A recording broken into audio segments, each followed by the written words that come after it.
My pulse raced as I watched the security feed. There they were, my family, laughing in my ballroom. Cousin Anastasia twirled a champagne flute, her voice dripping arrogance. Pulling strings isn't hard when you know the right people. Poor Trina could never afford a place like this. Poor. That was the word they branded me with.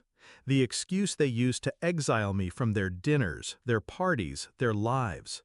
Yet there they stood, high on marble floors they had mocked me for never touching, floors I now owned. I hadn't always been the outcast. As children, Anastasia and I were inseparable. She had money, I had dreams. I thought loyalty ran deeper than inheritance. But the day my father's business collapsed, she vanished, along with everyone else.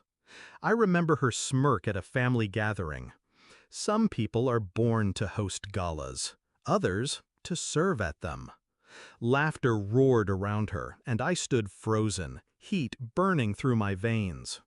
That was the last night I attended. They called it survival of the fittest. I called it betrayal. I left quietly. No goodbyes, no explanations. Just a promise whispered to myself. One day, they would choke on their own cruelty. I built in silence, worked through nights they spent drunk on inherited wealth, invested when they wasted, learned when they mocked. When my first hotel opened, no one noticed. By the time I had 3, they assumed it was coincidence. When I acquired this one, the crown jewel, I kept my name buried under layers of shell companies, hidden, untouchable. Tonight was the moment it all converged. The cameras caught every detail. My uncles trading gossip at the bar, my aunts flaunting jewels they could barely afford, and Anastasia center stage, telling the story of how she pulled strings to secure the most exclusive ballroom in the city. They believed they owned the night. But every glass of wine poured, every chandelier lit, every violin note drifting across the hall, all of it was mine. I straightened my Armani suit. It was time. The double doors opened with a low groan, and the room turned. I walked in, slow, measured, every step echoing, every eye following. Anastasia's smile faltered, just slightly. "Trina," she sneered, "what are you doing here?" I let the silence stretch. Then calmly, "I live here." Confusion flickered. Laughter rose from a corner, uncertain, mocking. "You live here?" Anastasia pressed, her voice sharp with disbelief. I walked past her, toward the center of the ballroom, and snapped my fingers. The hotel manager appeared instantly. He bowed. "Good evening, Miss Trina. Everything is running exactly as you instructed." Gasps rippled through the crowd. I watched the realization crawl across Anastasia's face. This wasn't a joke. This wasn't chance. Her voice trembled. "You own this?"